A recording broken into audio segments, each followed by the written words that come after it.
El tema del que vamos a conversar ahora es VIH y culminación del embarazo. Soy Adelita Ijar Cifuentes, especialista en medicina materno-fetal. Entonces, la infección por el virus de la inmunodeficiencia humana es una patología que está extendida a nivel mundial, es altamente prevalente y las implicancias que tiene tanto en la madre gestante como en el feto son necesarias, son obligatorias, digamos, que conozcamos como médicas tratantes para poder apuntar o dirigir nuestra evaluación, tratamiento, acompañamiento y lograr en la medida de lo posible la menor tasa de complicaciones o comorbilidades o efectos adversos perinatales. Entonces, vamos a tocar los siguientes tópicos: epidemiología, strains and types, que son los serotipos de VIH que sabemos, el diagnóstico, manejo de la gestante con VIH, fármacos en la gestación, que es una parte bastante importante, y la culminación del embarazo. Terminamos con la parte de principios en la prevención de la transmisión del VIH que debemos recordar siempre y los mensajes para to take home. Vamos a ver, en cuanto a epidemiología, la prevalencia de VIH en madres de recién nacidos vivos, según el CNIC de Barcelona, es de 1.44%. Y lo importante de esto es entender que la transmisión vertical es una situación a la que nosotros debemos apuntar en cuanto a tratamiento, cuidado, control prenatal, explicación a la madre, a los padres en general. La tasa de transmisión vertical, imagínense que va de 14 a 25% cuando no damos ninguna terapia ni tampoco hacemos uso de la profilaxis materna. Y dentro de esa transmisión vertical, intraútero se produce el 25-40% de los casos. Y la transmisión vertical intraparto, en cambio, ocurre en el 60-75% de los casos. Obviamente que eso es sin tratamiento antirretroviral, porque con tratamiento antirretroviral la tasa de infecciones es inferior al 2%. ¿Qué pasa en Perú? Tenemos que entender en el contexto en que nos encontramos. Estamos en mayo del 2021. Hace un par de años, 2019, en diciembre, que empezó la pandemia del coronavirus, y a la fecha estamos hablando de, al menos hoy día por la mañana, más de 150 millones de infectados. Más de 150 millones de infectados a nivel mundial. Entonces, ha pasado a segundo plano la infección por VIH, a pesar de ser una infección en donde no tenemos una cura, no tenemos ni siquiera vacuna, y en el Perú, para enfocarnos un poco en nuestra realidad, en el contexto en el que nos encontramos, desde el primer caso que se detectó en 1983, mientras yo nacía, se detecta el primer caso de VIH en un paciente homosexual que había vivido en Nueva York. Hasta la fecha, según el registro del boletín del Ministerio de Salud de febrero de 2020, habían 132.657 infectados por VIH en general. Entonces, si haces la división en cuanto a nuestra población, que somos 32 millones, la incidencia es relativamente baja. Pero obviamente hay bastante subregistro, y más aún ahora con la pandemia del COVID. Hago el comparativo no porque el VIH sea menos importante, sino que era una enfermedad que estábamos enfocados a tratar, a luchar contra esto, porque al momento era la peor infección viral. Pero bueno, ya llegó la pandemia y pues el COVID se lleva de encuentro muchas estadísticas. La prevalencia del VIH en Perú es de 0.6%. Para hablar que somos países de alto riesgo de transmisión, tendríamos que ser más de 5% la prevalencia en nuestro país. Pero bueno, 0.6 es relativamente bajo. Insisto que en Perú hay mucho subregistro, pero bueno, es lo que hay. La prevalencia en gestantes es más baja aún, 0.23%. La principal vía de transmisión es la sexual, 96%. La transmisión vertical hace un 3%. Y parenteral 1%. El 80% de todos los casos son hombres y el 20% son mujeres. Dentro de todo este contexto, debemos saber que la lactancia materna aumenta el riesgo de un 16 hasta 29% para infectar a los bebitos. Por lo tanto, es una indicación, la madre con VIH tiene la indicación de no dar de lactar, al menos en países de medianos y altos ingresos, porque en los países de bajos ingresos, desafortunadamente, donde no hay los suficientes medios para alimentar al bebito con otra cosa o comprar la lactancia artificial, pues toca que sigan dándole de lactar a pesar del riesgo que miren va de 16 a 29%. Estamos hablando de países de África subsahariana principalmente, donde la incidencia o la prevalencia de VIH es hasta 30% y más, entiéndase.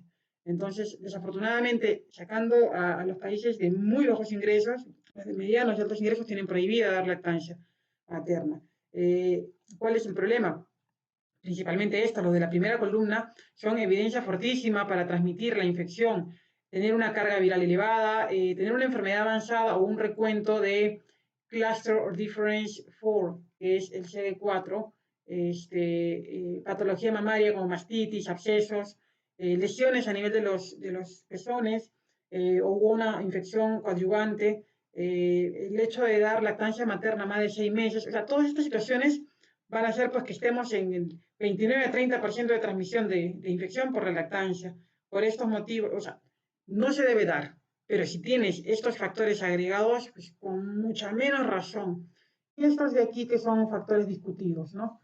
La introducción del targa o tratamiento antirretroviral combinado ha sido uno de los descubrimientos más buenos en cuanto a medicina se refiere y sobre todo en cuanto a infecciones o manejo de infecciones, porque ya les dije que la tasa de infecciones sin tratamiento va del 25-26% en la gran mayoría de casos, pero con el targa esta transmisión vertical ha bajado hasta 2% menos.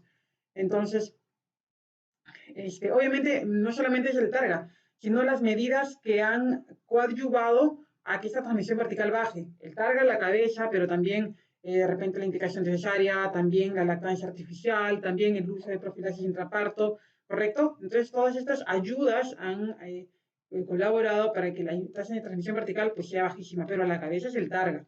Entonces aquí hay un estudio que se publicó en el 2018 en el CDC, es un comparativo bastante claro. Muestran el comparativo entre las pacientes que recibieron nada, que es placebo, y las que recibieron sidobudina, gestantes infectadas con VIH que recibieron placebo y recibieron sidobudina. Poco ético el estudio en realidad, ¿no? Porque sabiendo que hay el targa, darles nada. Bueno, de pronto hay países, les repito, en donde ni siquiera llega el targa y es población que no toman nada, porque no tienen, entonces por ahí que esa población se cogió también para el estudio. Entonces en ellos, en los que no recibieron nada, la tasa de transmisión vertical al año y medio fue tan alta como un tercio prácticamente. Y en los casos que recibieron sidobudina, miren, baja hasta 8.3%. Evidentemente hay una mejoría, y solo con sidobudina, ojo, la Organización Mundial de la Salud aconseja que se utilicen al menos 3 fármacos antirretrovirales, ya con los otros 2 que faltan, muchísimo mejor. La tasa de infecciones perinatales también asociadas al VIH, una vez que se empezó a utilizar el targa, ha ido disminuyendo hasta prácticamente menos del 50%, miren ustedes. Lo que pasa es que los resultados globales no son tan de repente bajos porque se mezclan países en donde el control no ha sido el mejor. Pero en general, desde que apareció el targa, la cantidad de infecciones asociadas al VIH ha bajado. Este es otro estudio muy simpático donde se ve la importancia de administrar el tratamiento antirretroviral. ¿En qué momento darlo? Miren, tenemos aquí el porcentaje de bebitos, de niños recién nacidos en todo caso, infectados con VIH, el porcentaje de infectados con VIH respecto a si recibieron o no el tratamiento y en qué momento lo recibieron. Entonces, la tasa de infección más alta, igual que el estudio anterior, ¿no? Casi un tercio se infectó cuando las mamás no recibieron nada. Cuando las mamás recibieron targa, definitivamente fue menor la infección en comparación a no recibir nada. Pero menor, ¿en qué momento? Si es que el tratamiento fue durante el control prenatal, perfecto, porque la tasa de infección fue baja, 6.1%. Si recibieron el tratamiento durante el parto, dilatado 1, 2, membranas rotas, preeclampsia, y tenían que terminar y se enteraron, la tasa de infección fue del 10%. Y si recibieron el tratamiento posparto antes de las 48 horas, los bebitos, la tasa de infección pues se fue de 9.3%. Si estos bebitos recién nacidos recibieron también tratamiento, pero ya más de 2 días y debajo de 3, la tasa de infección fue de 18.4%. Entonces miren ustedes, dependiendo del momento en el que se instaura el tratamiento, cómo cambian considerablemente la tasa de infecciones. tenemos que abocarnos a disminuir la tasa de transmisión vertical porque son estos bebitos que se infectan intraútero los que van a tener mucho más posibilidades de muerte por SIDA. Entonces, si sabemos que es un tratamiento que los puede ayudar, tenemos que instaurarlo. Este es otro estudio bastante simpático porque utiliza dos variables, la carga viral y la edad gestacional. Y respecto a eso, la tasa de infección materna o transmisión vertical. Entonces, vamos a coger solamente los prematuros lejos del término, que es debajo de las 33 semanas. Y esas son las columnas de color celeste o azul. Y miren ustedes, la tasa de transmisión fue mayor cuando era debajo de 33 semanas, miren las columnas, solamente las columnas celestes, y fue más cuando tenía una mayor carga viral. Entonces, más de 10.000 copias hacía una infección de casi 12.5%. Entre 1.000 y 9.000 copias, 14%. Entre 400 y 900, 11%. Y obviamente si tenía una carga viral debajo de 400, pues la infección era 1.7%. Igual más elevada respecto a las otras columnas. ¿Qué eran las otras columnas? Más semanas de embarazo. Si el parto se culminaba entre la semana 33 o 36, por el motivo que fuere, si tenía una carga viral mayor de 10.000 copias, la infección es 5.8. Entre 1.000 y 9.000, 1.9 el porcentaje de infectados. Y obviamente de 400 a 900, 0 y menos de 400, 0.3, que prácticamente la diferencia entre estos dos grupos de carga viral es una diferencia no significativa. Finalmente, los que terminaban el embarazo a término, eran los que menos contagios tenían si es que tenían una menor carga viral. Obviamente, con más de 10.000, 6.6 infectados, entre 1.000 y 9.000, 1.1%, entre 400 y 900, 0%, y menor de 400, 0.6%. Entonces, ¿qué me muestra este cuadro? Que la tasa de infecciones de transmisión vertical es directamente proporcional a la carga viral, a más carga viral, más riesgo de infectarme, pero inversamente proporcional a la edad gestacional. A más semanas de embarazo, menos chance de transmitir la infección, de producirse la transmisión vertical. El segundo tópico era Strains and Types, que son los tipos de VIH. Si ustedes trabajan en un hospital, clínica, donde fuere, miren bien, en la parte para marcar las pruebas, habitualmente hay dos. Es el VIH, la prueba rápida, y el VIH1/VIH2. ¿Cuál es el punto? Tenemos dos serotipos de VIH, el serotipo 1 y el serotipo 2. Y estos dos serotipos tienen a su vez clases, 3 clases como el MNO, y estas clases tienen más cadenas, como las vemos aquí, VIH tipo 1, VIH serotipo 2. Ambos tienen, digamos que las variantes del grupo M, del grupo N, del grupo O y del grupo P. Y el grupo M va a tener la variante de cadenas A, B, C, D, F, G y bla, bla, bla. ¿Qué es lo que quiero decir con esto? Así como vemos el COVID, y utilizo el COVID porque es un buen ejemplo, estamos hablando de virus al final. Así como en el COVID hemos visto la variante británica, la variante brasilera, la variante peruana ahora último, y qué tantas más variantes habrá que aún no hemos estudiado. Este es un virus y también tiene variantes, también tiene mutantes, cepas mutagénicas y estas combinaciones que hacen que sea difícil el tratamiento, que de pronto hace difícil la cura y por ello es que hasta el momento quizá no hayamos encontrado una vacuna. Bueno, entonces ya sabemos que esta es la situación y estos son los serotipos, subtipos y cadenas que hay. ¿Qué más sabemos de estos dos serotipos de VIH? Empecemos por el VIH tipo 2. Primero que ese es el menos prevalente. Este se encuentra en el oeste de África. Es 5 a 8 veces menos eficiente en cuanto a transmisión que el VIH tipo 1, pero 20 a 30 veces, y 20 a 30 veces menos tasa de transmisión vertical respecto al VIH tipo 1. Entonces, sí, es un virus también mortal y lo que quieran, pero comparando con el serotipo del VIH tipo 1, pues es, digamos que menos dañino. El VIH, el serotipo tipo 1, es el más común, es el que produce la mayor cantidad de infecciones a nivel mundial. De hecho, el grupo M es la cadena responsable, el grupo M, del VIH tipo 1, grupo M, es la cadena responsable de la infección de VIH global, de la epidemia que tenemos actualmente. Una cosilla más que debemos tener en cuenta es que dentro de este grupo M, todas estas cadenas que he mencionado, La cadena B es la cadena que se estudia, es la cadena más prevalente a nivel de América. ¿Cuál es el problemilla? El problemilla es que se estudia esa cadena, el grupo M del VIH tipo 1, se estudia y se hacen las pruebas de los medicamentos y todo ello en en este serotipo puntual, pero no es el más prevalente, porque el más prevalente es la cadena C. Desafortunadamente esta cadena C es la de África. Entonces, por allí que ya entran otros intereses quizá en estudiar una cadena que no es tan prevalente, pero afecta a la población que es la que paga los estudios de investigación. Entonces, bueno, por ahí que puede que sea un motivo por el cual también no podemos luchar contra esta epidemia porque no se está tratando, digamos, la cepa más dañina, sino la que afecta a cierto grupo poblacional. Como fuere, no hay cura todavía, las vacunas siguen en prueba, no hay solamente el tratamiento para ayudar a enlentecer el avance de la infección. Las pruebas diagnósticas, pues las que están aquí. Y esto es importante porque, a ver si marco el lapicito.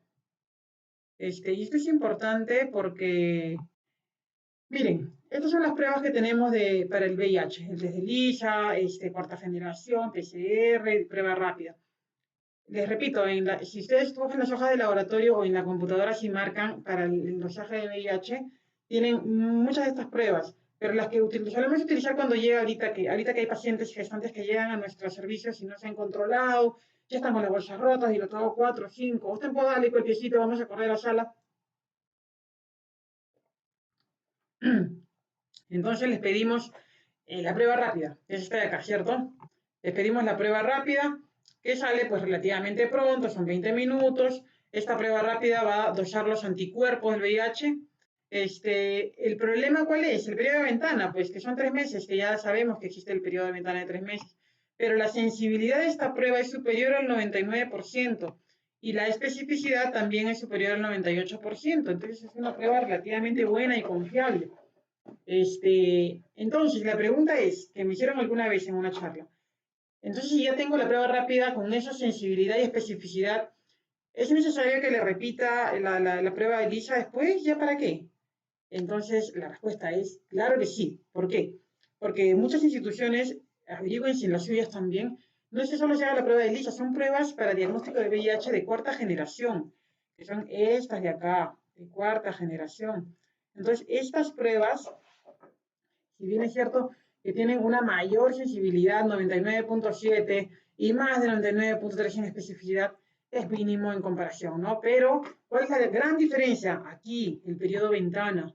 Solamente son 11 días de periodo ventana y esto podría salvar muchas vidas y podría ayudarme de una vez a saber frente a qué estoy. Entonces, no son las que es más confiable, ligeramente más confiable, sino que tiene el periodo ventana que es mucho menor. 3 meses es un montón, 11 días mucho mejor, ¿cierto? Entonces sí, hay que repetirla. Después de la prueba rápida, por más que me salga negativa, hay que repetirla si tengo la otra prueba. El diagnóstico debe realizarse a toda gestante en la primera visita de control prenatal. Repito, no somos países con incidencia elevada, que se consideran los que tienen más del 5% de prevalencia a nivel territorial, como África o en otros países del sudeste asiático. Pero la incidencia está y el subregistro es mucho más. Entonces, tenemos que hacer el tamizaje de VIH a todas las gestantes en el primer control. Con la prueba de ELISA, si viene en el primer control, no voy a estar haciéndole prueba rápida porque no tengo prisa. Si es que saliera esta positiva, ya recurro al Western blot. En todo caso, finalmente de confirmarse, haré el PCR para determinar la carga viral y hacer de acuerdo a mi manejo. Manejo de las gestantes con VIH. Una vez que tengo el diagnóstico de VIH en las gestantes, debo entender lo siguiente. La paciente con VIH debe de orientársele desde antes de salir embarazada. Eso es lo simpático de la medicina materno-fetal, ¿sabes? Es que la medicina materno-fetal, si bien es cierto que ve al feto como paciente, no lo despega jamás de su madre. Entonces son dos pacientes que están unidos y me importa muchísimo lo que suceda con los dos. La idea del control de la visita preconcepcional es acudir al especialista en medicina materno-fetal para que me oriente respecto a las comorbilidades que yo tengo para buscar el mejor contexto en el que va a venir el nuevo ser. Siempre le digo a mis pacientes, si ustedes son la casa, el hospedaje donde va a estar este bebito, entonces hay que arreglar la casa para la visita que va a venir, hay que ponernos a barrer, hay que echar algo que huele rico, de pronto arreglar las cosillas, porque va a venir alguien a visitarnos y a quedarse aquí. Es lo mismo con nuestro cuerpo, va a venir lo más querido del mundo, una nena. Entonces, tengo que estar con el cuerpo, con mi salud, mi organismo en las mejores condiciones posibles. Si yo tengo una comorbilidad, tengo que hacer una visita preconcepcional, que es antes de embarazarme, para que el médico materno fetal me oriente y me diga qué consideraciones tener en cuenta. En el caso de la paciente que tiene VIH y quiere embarazarse, primero, hacer uso de los métodos de planificación familiar hasta que se tenga un conteo viral lo más bajo posible. El paciente tiene que estar en terapia de tratamiento antirretroviral combinado, o tratamiento antirretroviral simplemente, buscar la más baja carga viral y un buen recuento de CD4 para salir gestando. Entonces, luego que la paciente ya está gestando, y para eso es que digo que hago uso de los medicamentos para planificación familiar, porque si estoy con una carga viral de 10.000, hasta que no controle no puedo salir embarazada, no debería salir embarazada porque estoy exponiendo al bebito a que se contagie de la infección. Una vez que ya se infectó, que ya se embarazó la paciente, pero lo hicimos en el mejor escenario porque se controló, utilizó sus métodos anticonceptivos y se embarazó justo cuando la carga viral era indetectable. Perfecto. Tenemos que trabajar con un equipo multidisciplinario. El equipo multidisciplinario está comandado por la médica materno-fetal, ciertamente, pero de la mano, ¿con quién? Con infectología, de la mano con pediatría, de la mano con psicología y psiquiatría. Sucede que el label de infección por VIH tiene mucha trascendencia a nivel emocional, a nivel cognitivo en la paciente. Entonces, definitivamente necesitamos al psicólogo o al psiquiatra que esté acompañando durante el control prenatal para orientarnos y junto con la médica materno-fetal hacer el manejo de lo que sea que se esté presentando durante el embarazo, que a mí se me puede haber pasado porque yo estoy viendo otro tipo de patologías y no me percaté que de pronto la paciente está haciendo algún trastorno psicológico, psiquiátrico secundario a la medicación o de repente secundario a la misma infección. De repente se enteró recién, y su esposo digamos que el esposo la contagió y ella nunca le dijo, discutieron, la dejó, la abandonó, o sea, es muchísimo lo que hay detrás. Entonces, por eso es que la parte psicológica o la parte mental tiene que estar cubierta con estas especialistas.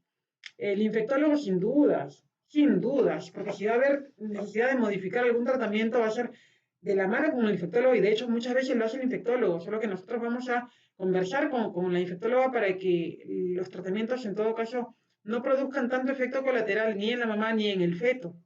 Y la pediatra porque va a ser quien va a recibir a la nena. Y es importante eso. Recuerden que si es que yo empiezo el tratamiento de una bebita infectada por VIH antes de la semana 12 de nacida, las posibilidades de fallecer por SIDA disminuyen un 75%. Entonces, miren la importancia de iniciar tratamiento apenas nace la bebita que está expuesto a una mamá con VIH. Tenemos que dar la información adecuada a la gestante. Toda gestante infectada por VIH debe ser informada sobre la eficacia de las medidas preventivas de la transmisión vertical, que significa que si no tomo el tratamiento antirretroviral, las posibilidades de infectar a mi bebé son casi un tercio. Esa es la realidad. Y al empezar el tratamiento con la terapia antirretroviral, esto disminuyó hasta debajo del 2%, que es bajísimo. Obviamente también tengo que atender los beneficios y las posibles complicaciones en el embarazo que se van a dar por el tratamiento o sin el tratamiento o simplemente por la infección. Ya sabemos, o recordemos en todo caso, que la infección por VIH condiciona que la mamá tenga más riesgo de parto prematuro a la cabeza, restricción de crecimiento intraútero, abortos recurrentes o abortos en el primer trimestre, preeclampsia, ruptura prematura de membranas. Entonces la infección per se va a condicionar mayor riesgo. Eso tengo que explicarle a mi paciente. La interrupción del embarazo es un tópico interesante que desafortunadamente aquí todavía no hay cabida. En algún momento se conversará de esto aquí en el Perú.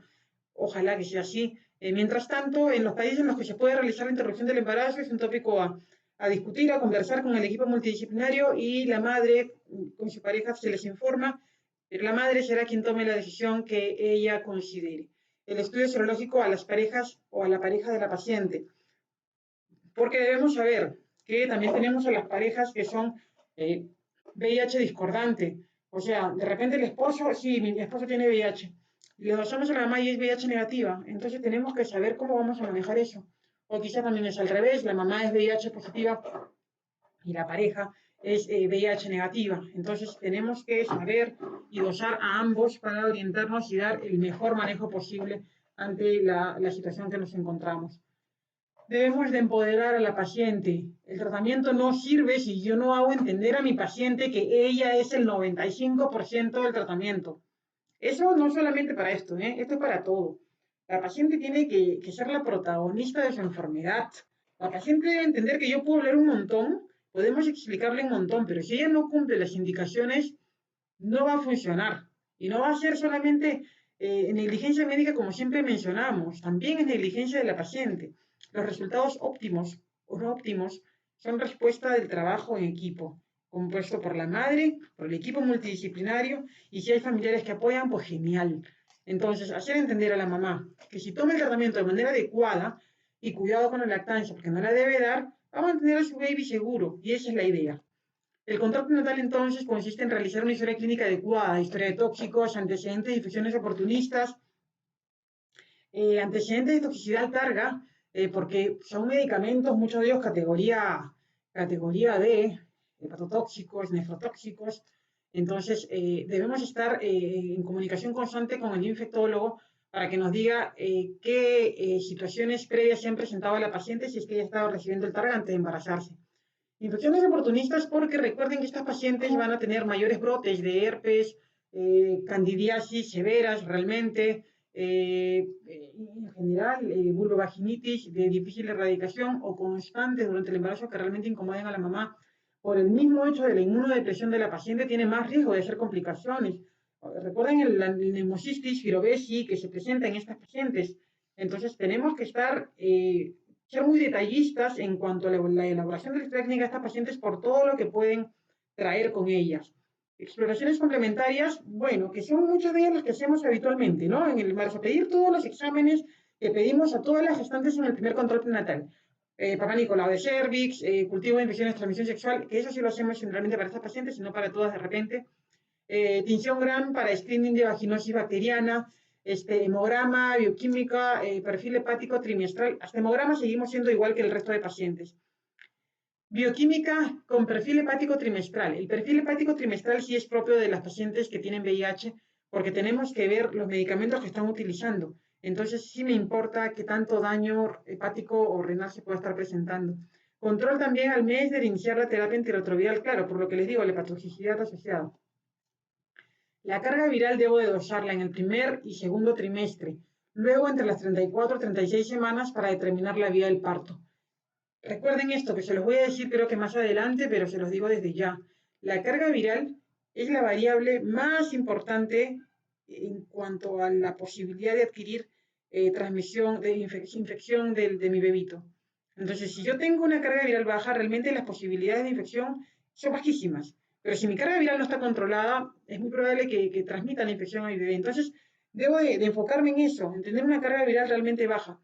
El recuento del linfocito TSD4 en el primer control, para ver en qué estadio se encuentra la paciente de la enfermedad, a la semana 34 y 36, cuando se considera indicado por sospecha de infecciones oportunistas o porque la paciente no esté cumpliendo con el tratamiento.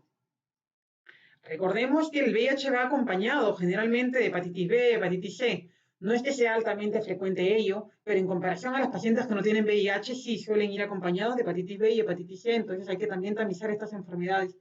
Vuelvo a lo mismo, la hepatitis B la pedimos en todas las gestantes, ¿cierto? Espero que sea así. Bueno, más aún en estas pacientes y sobre todo hepatitis C. El tamizaje para diabetes gestacional, porque va a haber fármacos, sobre todo los inhibidores de proteasa, que van a condicionar mayor intolerancia a los carbohidratos y, bueno, el riesgo de la resistencia a la insulina y obviamente desarrollar diabetes gestacional. Mayor aún si tiene otros factores de riesgo, ¿no? Si tiene obesidad, antecedente macrosómico, mamá con diabetes y cosillas que me obligan a que yo haga el tamizaje de tolerancia a la glucosa desde el primer control prenatal. Esta imagen, este gráfico, tiene por objetivo orientarnos a manera de resumen todo lo que he mencionado. Empezamos del primer control prenatal. Entonces, en el primer control prenatal, pido todos los exámenes que se piden en todas las gestantes en el primer control prenatal. El Papa Nicolau de Cervix lo hacemos en todas las gestantes, ojo, no porque tenga VIH. El test de vaginosis bacteriana podría también hacerse en todas, pero definitivamente lo vamos a hacer en estas pacientes con VIH. Cultivos para infecciones de transmisión sexual, por supuesto. Perfil para VIH que implica un perfil hepático, un perfil renal. Test de tolerancia a la glucosa si está tomando inhibidores de la proteasa, ¿ok? En la semana 20-22, antes, porque el clínico considera aquí la cervicometría, para el clínic no es la cervicometría parte necesariamente de la ecografía morfológica, pero ya de un tiempo acá, la ecografía morfológica que se hace de la semana 18 a 24 va definitivamente con cervicometría, si no, no está bien hecha. La ecografía morfológica tiene que hacerse con cervicometría, entonces no tiene nada que ver que tenga VIH, igual se va a hacer cervicometría. Pero lo remarco y lo refuerzo porque recuerden que las pacientes, solamente por tener la infección por VIH, tienen más riesgo de tener ¿qué cosa? Parto prematuro, RCIU, RPM y todo ello, pero sobre todo por el riesgo de prematuridad hay que hacer la cervicometría. Semana 20, 24, 28, un perfil bioquímico sin necesariamente recuento de CD4. El perfil bioquímico implica el hemograma, el perfil hepático, el perfil renal. ¿Por qué el hemograma? Porque va a haber fármacos que conduzcan o que potencien una posible anemia, plaquetopenia, entonces tengo que estar chequeando eso. Entre la semana 28 y 30, pedir una ecografía obstétrica, que es lo que pedimos también habitualmente en las gestantes, pero posibilidad del Doppler dependiendo de la evolución clínica. No sé cómo está yendo la altura uterina y dependiendo de eso, de repente voy a tener que pedir un Doppler. Una ecocardiografía funcional por los medicamentos que se están consumiendo. Entonces debo tener en cuenta que tengo que pedir este examen por el efecto colateral que me produce la medicación. Cultivo para infecciones de transmisión sexual, claro que sí, porque lo tomé al inicio, pero podría haberse presentado, porque soy una paciente inmunodeprimida. Entre la semana 34 y 36 pido no solamente el perfil bioquímico y el perfil de VIH. ¿Recuerdan qué más tenía que pedir para determinar la vía del parto? Sí, la carga viral. La carga viral, que es el factor más importante para ver si va a ir a parto vaginal o cesárea, porque me va a determinar el riesgo que tengo de transmisión vertical. Y ya en el momento del parto, un perfil bioquímico, un perfil de VIH, no es necesario el recuento CD4. Manejo antenatal. Se recomienda el uso de terapia antirretroviral combinada para todas las gestantes con VIH. Entonces hay puntos que quiero que queden bien claras en su cabecita. Todas las gestantes con VIH deben de recibir la terapia antirretroviral, independientemente del riesgo que pueda traerme el consumo de estos medicamentos. La infección o la transmisión vertical es altísima si no la consumo. Y el VIH en bebitos que se infecten intraútero, pues tienen alta tasa de mortalidad, como la vacuna del COVID, ¿no? Entonces me coloco la vacuna, pero no sé el riesgo que me pueda pasar, pero si me da COVID, definitivamente la tasa de infección y mortalidad, pues va a acabar conmigo. Entonces, ante ese tipo de información, de repente hay que optar por la medicación. En este caso, algo similar. Sí, la medicación va a atravesar muchas veces la barrera placentaria, no siempre, pero si el bebito se infecta, lo terrible que significa que este bebé se infecte de VIH hace que sea obligatorio, necesario que yo tome el tratamiento. Independientemente del conteo de CD4 o del nivel del RNA-VIH, que es la carga viral, tengo que tomar la terapia antirretroviral. El inicio, inmediato. Yo hago el diagnóstico de VIH a la mamá, inmediatamente estoy empezando con el tratamiento antirretroviral. Entonces, el tratamiento antirretroviral está orientado a dos cosas. Disminuir la transmisión vertical por sobre todas las cosas. Disminuir la transmisión vertical para evitar la infección por VIH de estos bebés y disminuir la cantidad de efectos colaterales y sobre todo malformaciones asociadas al consumo del medicamento. Difícil lograr las dos cosas, pero a eso tenemos que estar orientados. Recuerden que tengo el periodo de mayor riesgo en cuanto a teratogenia estructural, que es el periodo embrionario, entre la semana más o menos 4 hasta la semana 8 de gestación, en donde se va a dar la formación de prácticamente más del 90% de los órganos, estructuralmente hablando. Pero después de eso viene la función, viene la funcionalidad de los mismos órganos. Entonces no es que ya tenía 5 dedos y ahora voy a tener 3, 4, van a desaparecer, o se me va a ir una oreja. No, eso no. Es que los órganos, si bien es cierto que a la semana 8, 9 ya están crecientes, son totalmente inmaduros y esa maduración podría estar comprometida por el consumo de la medicación. Pero no me queda de otra definitivamente, porque tengo que disminuir la transmisión vertical. ¿Cuáles son los fármacos entonces? principalmente 4 grupos. El primero, los inhibidores de la transcriptasa reversa, análogos de nucleósidos. A la cabeza, AZT, que es la acidobudina, la amibudina, estabudina y adenosina. Importante, la toxicidad mitocondrial de estos fármacos, que producen miopatía, mielotoxicidad, cardiomiopatía, neuropatía, acidosis láctica, pancreatitis, esteatosis hepática. La acidosis láctica y la esteatosis hepática son poco frecuentes, pero se asocian a elevada tasa de mortalidad. Por eso es que cuando yo pido el perfil de VIH, como lo mencionaba en la línea de tiempo, el perfil de VIH implica no solamente el perfil hepático, sino solicitar lipasa y ácido láctico para ver qué compromiso podría estar presentándose secundario al tratamiento. La toxicidad es reversible al suspender la medicación. Por eso es que tengo que estar pidiendo el hemograma, el perfil hepático, perfil renal, lipasa, ácido láctico, porque de presentarse alteraciones suspende el tratamiento y pues va a ser reversible. Generalmente, si se presenta la toxicidad, es cuando los tratamientos tienen más de 6 meses de duración, cuando están en el tercer trimestre y cuando estoy consumiendo 2 inhibidores de la transcriptasa reversa análogo de nucleósidos. El siguiente grupo son los inhibidores de la transcriptasa reversa no nucleósidos, más conocidos efavirenz y nevirapina. El efavirenz es categoría D del embarazo, esos que están proscritos, pero bueno, toca tomarlos porque tienen que formar parte de la terapia antirretroviral combinada. Efecto colateral, generalmente el rash cutáneo. La nevirapina tiene como efecto colateral la hepatotoxicidad y más frecuente cuando estamos entre el primer y el segundo mes. Entonces, tener en cuenta que si tengo un CD4 mayor a 250, también es más frecuente que se presente la hepatotoxicidad como respuesta al medicamento.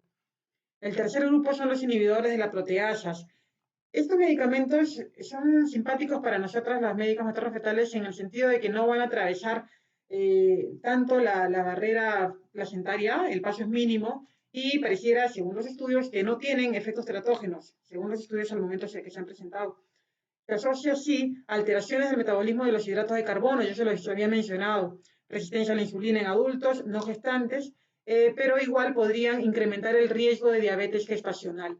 Entonces, las pacientes, por eso les decía que toman inhibidores de proteasas en el primer trimestre, si es que tomaban el Targa de antes, debo de hacer el tamizaje para diabetes gestacional. ¿Cuáles medicamentos son esos? Amprenavir, atazanavir, darunavir, indinavir, lopinavir, leftinavir, ritonavir, todos los viris.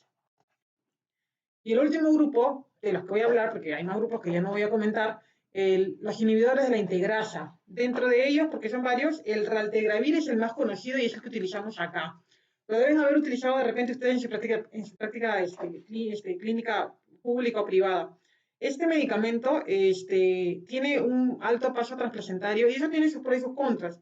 Digamos que los pros son al atravesar rápidamente la placenta, son eficaces en el descenso de la carga viral.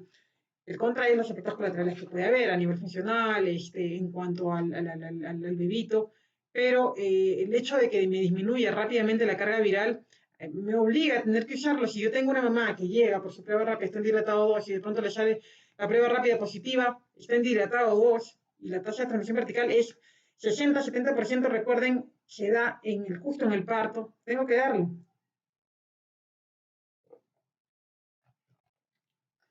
Les menciono rápidamente algunos medicamentos.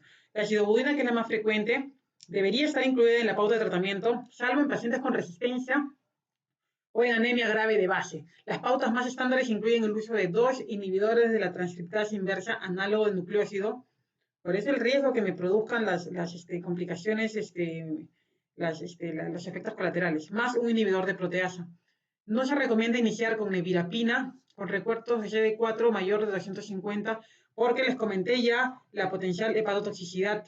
Y en pacientes ya tratadas con nevirapina, pues ni modo, avanzar, a seguir y no se debe suspender. El efavirenz es un fármaco de categoría D, también ya se lo mencioné.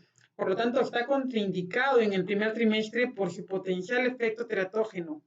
Pero si ya lo recibió, pues ni modo, no justifica interrumpir el embarazo. No se recomienda la combinación de estabudina con didanosina, eso también hay que recordar. Y en gestantes con diagnóstico tardío y niveles elevados de carga viral, el raltegravir tiene un buen pase transplacentario, ya les mencioné, y rápido descenso de la carga viral.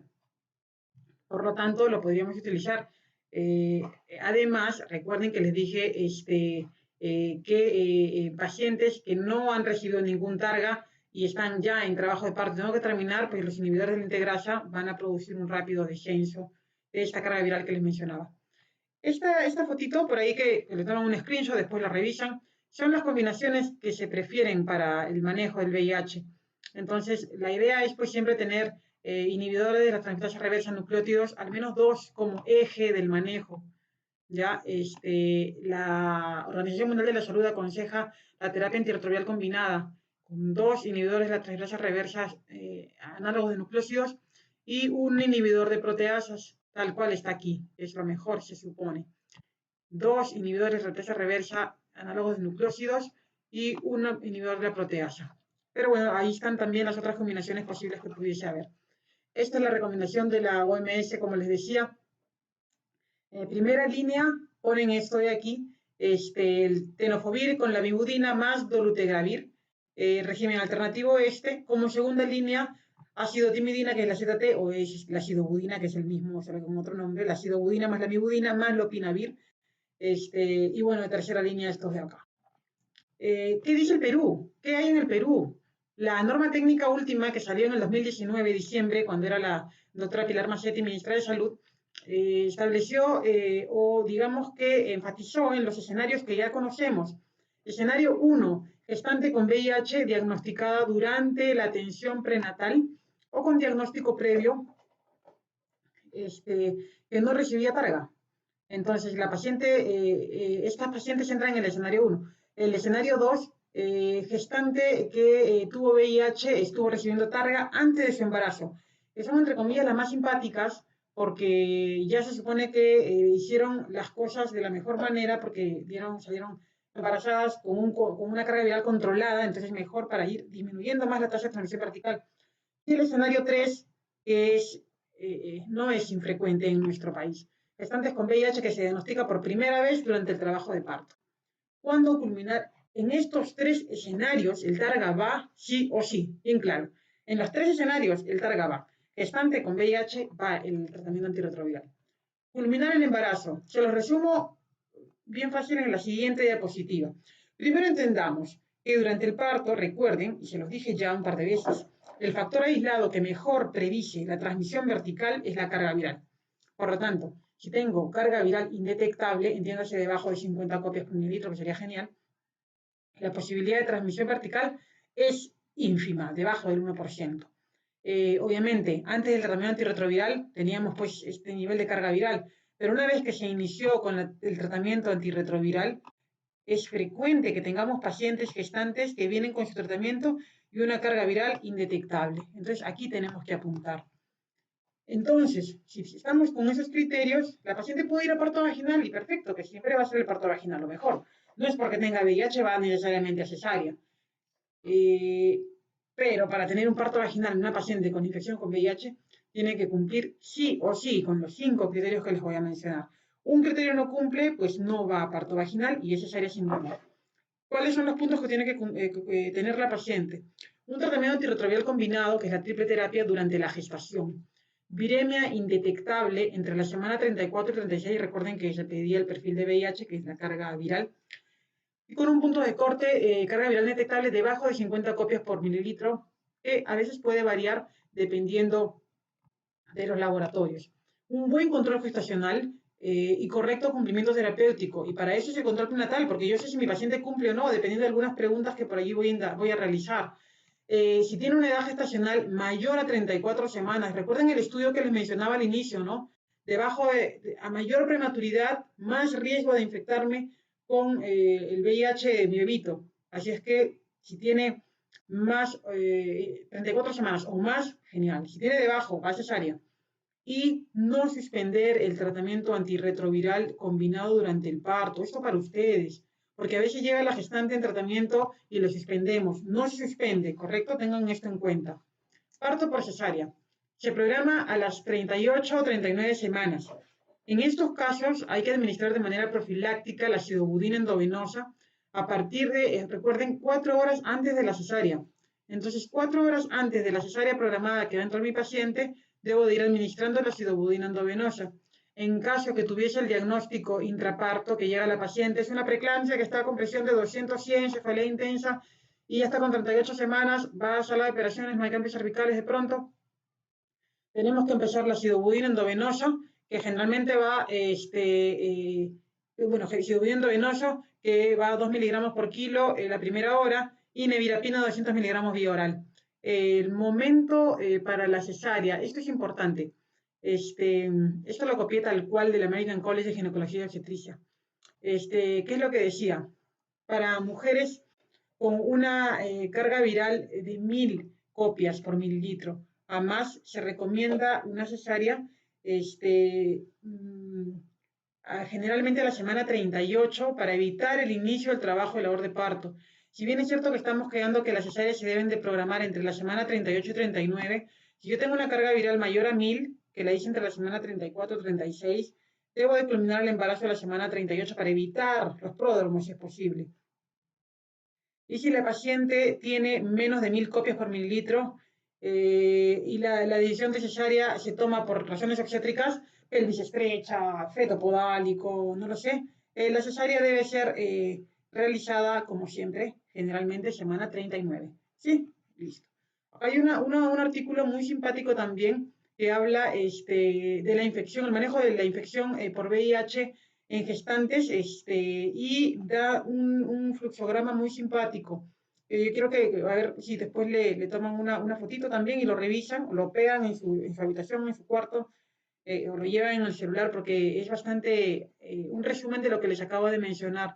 Incluso habla de las vacunas que debe recibir la gestante durante el embarazo, el manejo intraparto, si es que tiene menos de 1000 copias, si es que tiene más de 1000 copias, el inicio de la sidobudina, como les mencionaba, manejo posparto de la paciente con VIH como la terapia anticonceptiva, evitar la lactancia materna y todo ello. Muy bien. Principios en la prevención de la transmisión con VIH, de la transmisión del VIH. Y esto es a manera de resumen de todo lo que les puedo haber hablado. El Comité Científico de VIH a nivel mundial nos sugiere lo siguiente, que debemos de hacer tamizaje universal de VIH. Eso debe ser parte de la rutina del control prenatal en todas las pacientes, más aún donde la incidencia es mayor al 5% en esos territorios donde se consideran de alto riesgo, pero el tamizaje debe ser universal, bien claro. El manejo clínico debe incluir la infección materna y la prevención de la transmisión vertical. Yo no solamente voy a tratar a mi bebito, ciertamente la transmisión vertical es uno de los primeros puntos, son mis prioridades. No debo descuidar el riesgo de la infección materna. La madre con VIH es una paciente inmunodeprimida, tiene más riesgo de coinfectarse con algo y debo estar pendiente de eso. Para eso es que también le doy el Targa. La infección materna tardía podría beneficiarse de la terapia antirretroviral para la disminución de la transmisión vertical. O sea, por más que venga con la infección al tercer trimestre o en el parto, apenas le hago el diagnóstico, debe empezar con el tratamiento antirretroviral. La vía del parto y su manejo debe considerarse dependiendo del estatus del VIH. Eso significa la carga viral. Recuerden que les hablé de la carga viral como el factor independiente asociado a transmisión vertical. Y bueno, debe ofrecerse manejo pediátrico para reducir el riesgo de transmisión vertical. Por supuesto, que yo inicie el tratamiento antirretroviral en este baby que viene de una mamá con VIH antes de la semana 12 de vida, disminuye en casi un 75% la posibilidad de fallecer por SIDA. ¿Qué llevamos a casa? Debemos de hacer en la gestante una consejería adecuada para el VIH-SIDA, hacerla protagonista de su enfermedad y de su tratamiento. Pero un manejo orientado a la prevención de la transmisión vertical, por eso es el TARGA. Un monitoreo de la carga viral constante, porque no solamente va a estar la carga viral asociada a la transmisión vertical, sino para las comorbilidades que se presenten en la madre. Realizar el control de la función hepática, renal, hemograma y CD4 por la toxicidad asociada con el consumo de fármacos y el daño materno.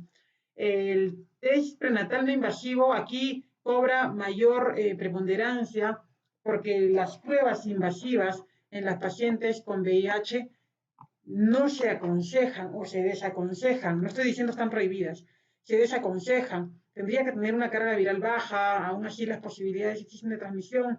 Entonces, si es que tengo la chance de hacer una ADN fetal, una test prenatal no invasivo, pues mucho mejor y para evitar tener que utilizar estos medicamentos, estos procedimientos.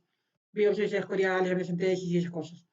La Organización Mundial de la Salud aconseja el tratamiento antirretroviral combinado con 3 fármacos, y recordar que el raltegravir me va a salvar la vida, bueno, quizá la de mi bebito, si es que empiezo, apenas tengo el diagnóstico y la mamá está en trabajo de parto, o estoy de repente en el tercer trimestre y ya estoy cerca de la programación de la cesárea, lo que fuere, pues empezarlo cuanto antes para que me baje la carga viral. Debemos entender que esta etiqueta de infección por VIH trae tiene muchísima repercusión a nivel mental, psicológico, a nivel de salud materna en general. Entonces debemos de tratar a nuestra paciente de la mejor manera, no solamente como médicas, sino como personas que somos, con empatía, poniéndonos en su lugar, con dignidad, ayudándolas a prevenir la infección, enseñándoles, educándolas la mayor cantidad de veces que podamos. Todavía hay muchísimo por hacer. Y bueno, eso es todo. Muchísimas gracias por su atención. Cualquier pregunta, cualquier duda, está en mis redes, la pueden escribir. Encantada de ayudarles, estoy para servirles. Muchas gracias.